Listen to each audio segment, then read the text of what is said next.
With all that is going on in the world today, what will be the future of live events and concerts? I actually spoke to a couple of my friends who were potentially at one of the last concerts in Las Vegas. Guys, I do think it's going to be a wild ride. So let's go ahead and let's talk about it.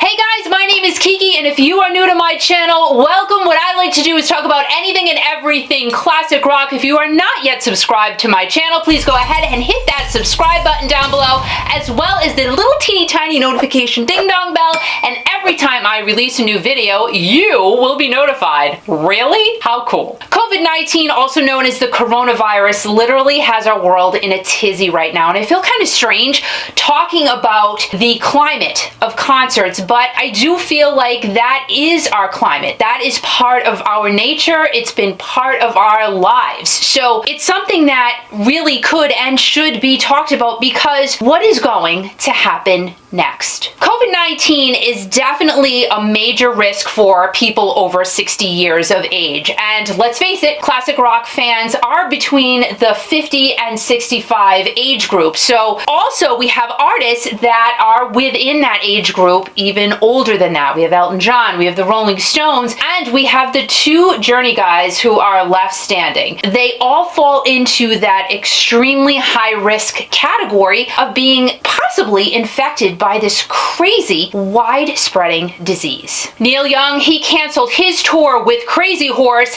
and the South by Southwest Festival in Austin, Texas, as well as Coachella, have both been pushed back to potentially October. Now, this means that millions and millions of dollars in revenue from tourists in both festivals are going to be lost. So that is just stage one of what we're going to see this effect taking on our economy and all of us. Major League Baseball has been ended. The NBA done for now. The Summer Olympics in Tokyo, still potentially it's going to take place, but as we're seeing day by day, things are fluid, and that could also change. Kiss was actually one of the first groups to come out and completely cancel their meet and greets for their fans. They were saying they're still going to play, but the meet and greets, they just cannot take a chance of being possibly infected. So they did cancel those.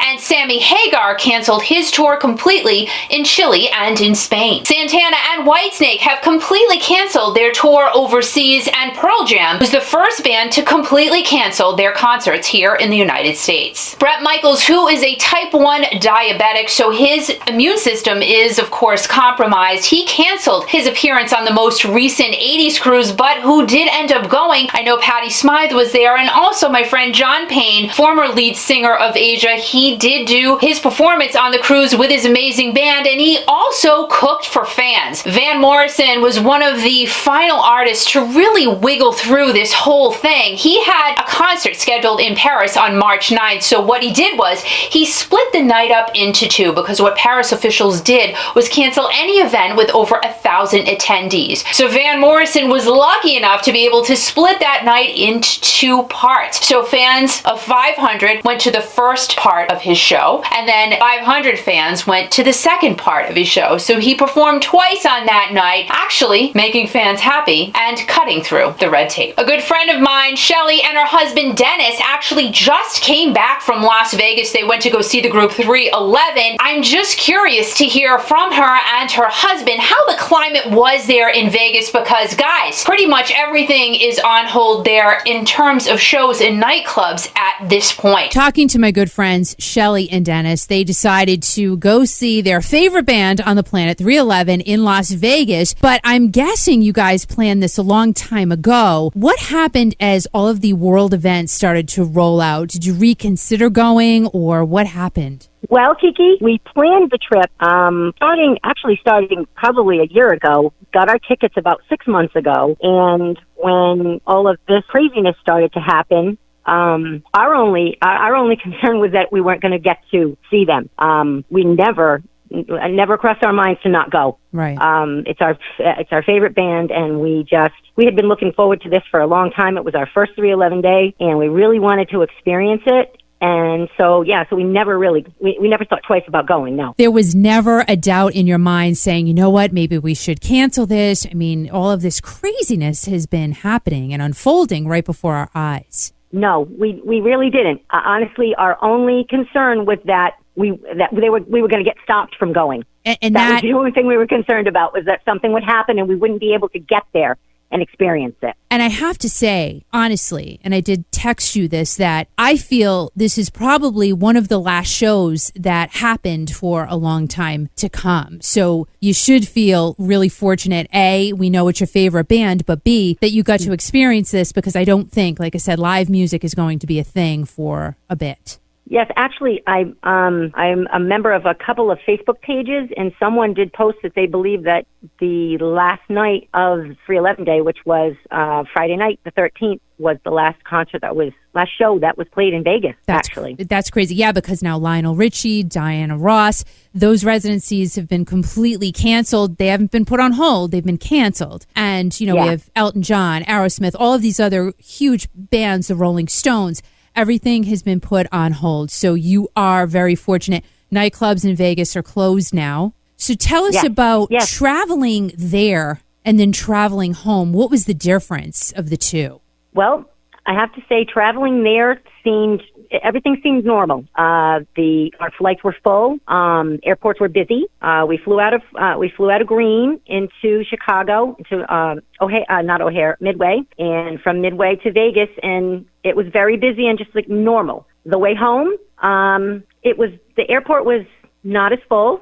Really? In Vegas, especially because we left on a Saturday morning. It was very early. Granted, it was, we got to the airport at 5 a.m, but there really weren't a lot. We went through security in less than 15 minutes. Wow. And then when we landed in Chicago, our flight wasn't full there either. Really? It wasn't. And I've seen pictures on Facebook and different platforms where people were showing empty planes, and it was nothing like that. But it was a little less busy on the way home. We did notice that. Well, vice versa. This weekend, Chicago was completely jam-packed. So you must have literally... Yeah, O'Hare. But we were in Midway, and we didn't experience anything of the sort. We weren't involved in any of that, any of the, lines for people coming in from out of the country and that kind of thing. And we didn't have to. We were very lucky. We didn't have to deal with any of that. I'm very glad for you, because really the pictures we have seen from the outside looking in, it's really unnerving to see what's unfolded. So what day did you guys leave last week? We left on Tuesday the 10th. Now, I know that we knew about everything, but what was the current environment when you guys took off? I think everything was pretty normal as far as I could tell. There was no school closures or anything like that I knew of yet. The only things that we had really heard were things from out of the country, other places, where they were shutting things down in Italy and different countries in Europe where they're, where people can't leave their homes. Right. But nothing, everything seemed normal. If you didn't watch the news, especially when you were in Vegas, you didn't watch the news or knew what was going on, you'd never know that there was some kind of crisis. So what out about when you first did watch the news while you were in Vegas? Well, I have to say, Kiki, honestly, I didn't watch any news.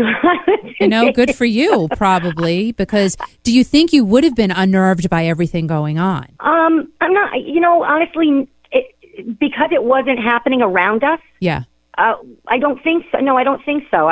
There was no sense of, everything seemed to be very normal when we were there. It wasn't until the last day I was there, I saw one person wearing a mask and one person wearing a pair of rubber gloves. That was it. So at the show, Shelley, everybody was cool.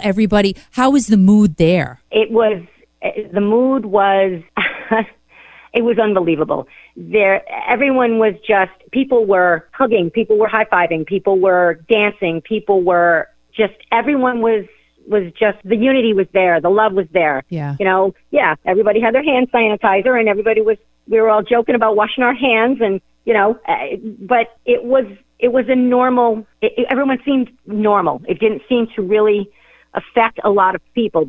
I did notice a few people were posting on some of the pages that they were canceling, or they were leaving early. Yeah. You know, because some people were worried about getting home. I mean, I do have to say the last 2 days we were there, we were worried about getting home. Were you? So you did kind of, something checked you in to see what was going on around you. Oh, yeah, absolutely. Because, I mean, as we were there, you know, nightclubs and bars in the casinos were closing. Oh, really? Especially in the MGM in the Park MGM where 311 was playing, they were talking about closing down things and getting ready to close down things. And so we were getting very, very nervous about, one, getting the shows in, and two, getting home on Saturday. Yeah. But, you know, we followed the Twitter, 311's Twitter, and I kept on my Facebook pages, and everybody, you know, that we all communicate with each other. So, and Nick Hexum tweeted every day about what the show being on, so everyone knew what was happening. You know, our fans knew what was happening. The band let everybody know that they were there to play, and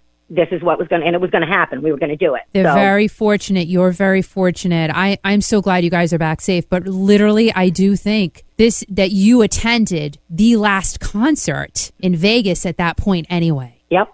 And I mean, that's got to feel kind of strange. It does. To think about it, yes. To put it in terms like that is very surreal. Yeah. Very surreal. I mean, the whole experience to me was surreal as it was. I mean, it's my favorite band. I got to see them 3 nights in a row. Right. They played 102 songs. I mean, you don't get that. You don't. You don't. You don't get that normally from bands. And they're very, very big about their fans and their community, and they're very positive. When you see them, when you listen to 311, everything in their songs is positivity, and that's their message. So it was very uplifting. All of it was very uplifting. Which is what we all need right now. Now, another question for you, though. So did the members of 311, did they acknowledge any of this to you guys while they were on stage? Oh, absolutely. Absolutely. Every night. Every night. They thanked us all for being there. They were very, very much aware of the situation and aware of people's feelings about the situation, and they talked about it every night, you know, about how things that are going on, and that we're all still there, and, you know, thanking us all for sticking around and, you know, like they did. Yeah. So, yeah, they were very, very aware of what was happening, and they were very, very good about letting people know how much they appreciated us being there. So, Dennis, you are the other half of Shelley, part of Shelley. Yes. And you went to this amazing 3-day concert with 311 in Las Vegas. How does it feel to you, Dennis, that you probably saw one of the last and final live concerts in Las Vegas? We were kind of in a bubble in Las Vegas. We kind of knew a little bit about it, but there was really, you couldn't really tell any other way. I mean, it was people were aware of what was going on, but it seemed like business as normal. And how many new fans did you guys meet during this 3-day event? We met all of them, so to speak, metaphorically. But directly, we probably came into direct contact, a good dozen or so. We made some really good contacts, some really good friends, hopefully lifelong friends. How'd it be strange, though? I mean, because now you and Shelley, you're a married couple, have been married for a long time. Did it feel like maybe you had to take control, or were you just, you know what, we're going to enjoy this together. We're just going to forget everything around us is going on. We're just going to be here, enjoy the music, and worry about it later. Exactly. That's exactly how we felt. You kind of said it. We knew exactly what we wanted to do. And, you know, every night we were going to the show, we were expressed with gratitude from the band for sticking with them and showing up every night, and they did the same. They showed up and we showed up, and we were going to finish it out. That's got to feel, no matter what happened. Yeah, that's got to feel kind of heavy on you now, though. Like, just looking back, is it crazy for you to say, wow, we got through this during this insane time in the world? I mean, we're not just talking about here in the United States. We're talking about throughout the entire world. And just the fact, I feel like, the fact that you guys got back safely, you didn't have any snags, you got there safely, you returned, it just must feel like, yes, we had a great time, but whew, we're home now. Very grateful to be home. Very grateful to be home. That last night on Friday, it was a little scary if we were going to get home, but we made it, and it was a little shaky emotionally to see once we realized what was actually happening in the world, and We made it, though, and we're very grateful to have made it home when we did. Now, Dennis, what do you think about the future of live music, at least for the next 3 to 6 months? Where do you see this all going as a fan? As a fan, I think we need to stay congregated, and together we're strong, divided we're weak, and we need to continue to.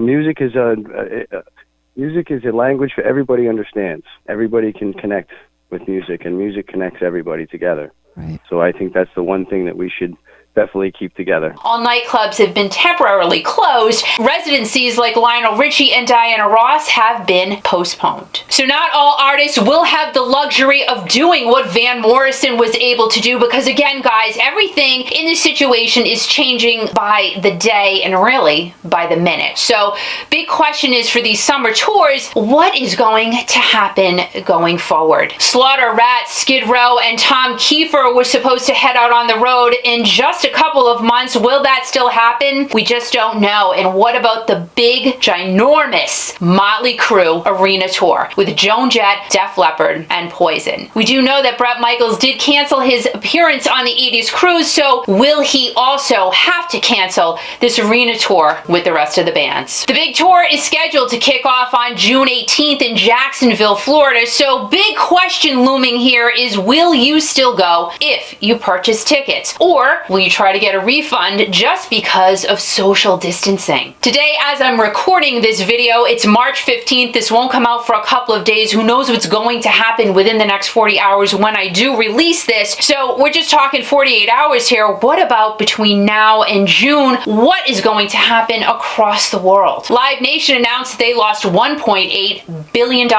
in refunded ticket sales just the other day. In one day, that's how much they lost. So will Ticketmaster and Live Nation, Vivid Seats, all of these, StubHub, all of these ticket generators, will they be willing to give refunds at this point, or are they just going to wait for the cancellations to start rolling in? Let's face it, when you buy a ticket to any concert, any show, it is not easy if you don't have ticket insurance to get your money back. Will these ticketing agencies be willing to give you your money back due to the world crisis, or are we all just going to have to sit, wait, and be patient? I think it's going to be that one. Styx is another group that just canceled the rest of their shows for the month of March, but what about April, May, and June? Again, we're just going to have to sit back and wait. Another question to really ask ourselves is, live streaming going to be the new trend for concerts? The Dropkick Murphys, a band out of Boston, this is going to be the very first time in 24 years that they have not performed on St. Paddy's Day, but they will perform in Boston on St. Paddy's Day starting at 7 o'clock Eastern Time, and you can view it for free on Facebook and other social media platforms. What do you guys think that this is going to do to the entire concert industry? So we got the Dropkick Murphys, they're going to do a live stream event. Will you watch it? I mean, you can watch it, but you really can't have a ton of fun because all of your friends are going to be in their own homes, possibly watching it by themselves. So it is definitely going to be a different vibe. Now, I can see artists maybe potentially doing this, like an on-demand type of business, because I think that the concert business as a whole is going to have to go in an entirely different direction. Some artists really do depend on these tours for their source of income. So as much as we want to support them, we want to support live music, we want to continue to support by going to live shows, how will we be able to do this? Because if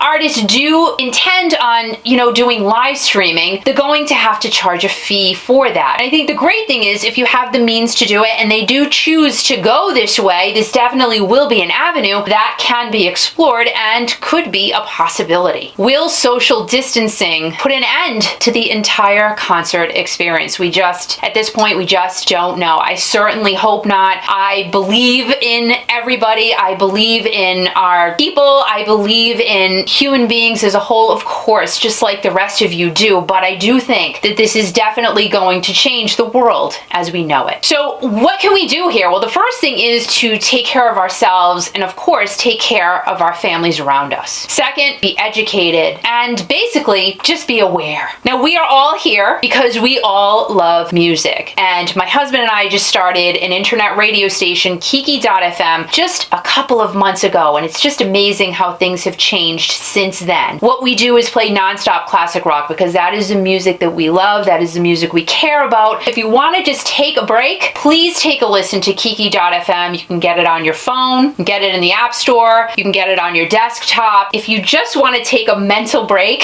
or even if not, if you just want to have it on in the background, I'm telling you, we play all of the best classic rock around, and it will just take you away for just a little bit, maybe bring you back some of those great memories when hey, I didn't hear that song in a really long time. Maybe it will help to just ease this whole thing just a little bit. You guys know that you rock. Now, we can be socially distant, but we can all still just stay connected. And as more music news comes out, I will do my best to keep you updated and keeping you aware of what's going on in the music world. Guys, have a great day, a great night, a great weekend, a great everything. And as always remember, most importantly, to keep rocking.